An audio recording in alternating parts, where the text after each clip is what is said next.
What's going on, y'all? I hope the weekend treated everyone well. It's the weekend is wrapping up. Hopefully we're gonna head into the week with a good mindset. That way we can be productive. But I do want to touch on just for one, my G-men. Shouts out to the G-men. We're coming back from a 21-point deficit. Daniel Jones channeled his initial door, getting a drive. I think we had a drive of what was like 8 plays for 56 yards. The biggest 21-point deficit comeback since 49, and it was against the Cardinals, they said, I think, right? Shout out to the G-Men. We got that W on the board. Let's not sleep because I'm going to be a little conservative on what I'm saying based on how we've been playing. But if we continue to play how we played in that second half, the way we were driving the ball, we're going to be in a good position.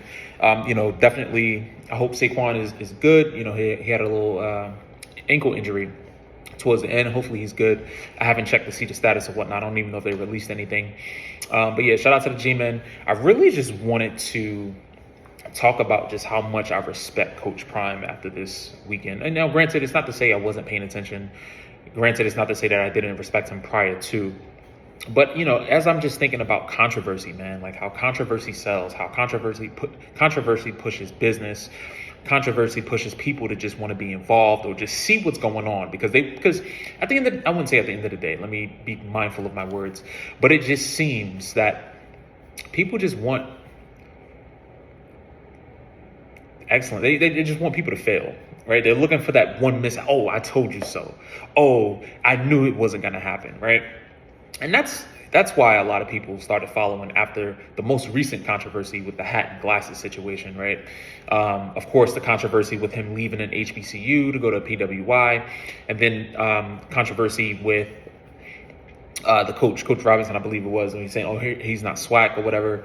And it's always weird when it comes from people within the community, right? Like, especially the HBCU situation. And it's one of those things where we find a lot of things to complain about, but we don't take the bigger picture into consideration on what actually was done, right? From 2014 to when Coach Prime took tenure or took the position as a head coach, Jackson State had a losing record.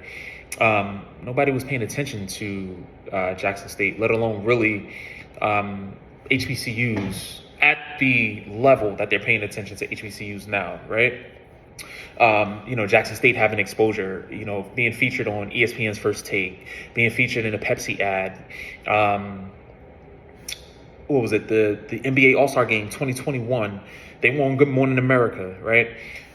2 Celebration Bowls, 1 SWAC championship, let alone the economic impact that Coach Prime had on Jackson State. 4 games alone generated about $16 million for the economy in Jackson, Mississippi. The SWAC championship game alone generated $8 million.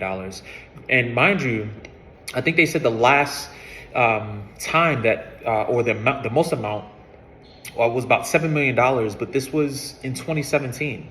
I don't even know what was going on in 2017 for them to have generated $7 million per game. But, we tend to focus on just, oh, I told you so, when Coach Prime left after 3 years. But I always ask people, well, are you with the same company you started with years ago? No, you took a promotion. You found out it was a hostile work environment, or you jumped ship because you were able to take your influence and your leadership, and you were appreciated, and you were now more valuable in another place, right? We're just so, oh man, we're interesting individuals. And of course, the most recent controversy, like I said, with the hat and glasses situation. So everybody was tuning in, so many celebrities, so many athletes coming out. And, what I respect about Coach Prime, as a father, as a coach, as a leader, him always striving and pushing excellence under any circumstance, under any situation. And it showed, even when they were down, the last drive, right? Not the last drive, but the last 3 quarters was Shedeur. I mean, listen, he stepped up, right? And it goes to show with, Coach Prime being his dad, Coach Prime being his coach, that's where it kicks in adversity, man. So definitely much respect to Coach Prime, Colorado. Definitely excited to see where this takes them. And there are projections where they said the first game, I think, for Colorado, generated $16 million for the city. top 25 merchandise sales. I think it said top 2 actually. Is second in merchandise sales since Coach Prime has taken over, and just this influence, man. It's amazing. It's amazing to see this greatness in front of our eyes of a leader, of a man of faith, of a father, just coming in and just, like he always says, doing God's work.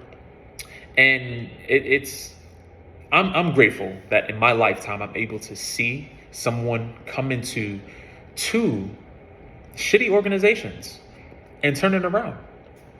Right? That says a lot. That's leadership. That is leadership. Yeah, man, controversy is crazy, right? Like, we're interesting people. That's all I wanted to say. I just wanted to put my 2 cents in. Shouts out to Coach Prime. Shouts out to the G-Men. I had to, rep the colors today and whatnot. I was a little worried, a little worried. But if we can continue to play the way that we played in that second half, we'll be all right. We got the 49ers on Thursday. Let's see where it comes about.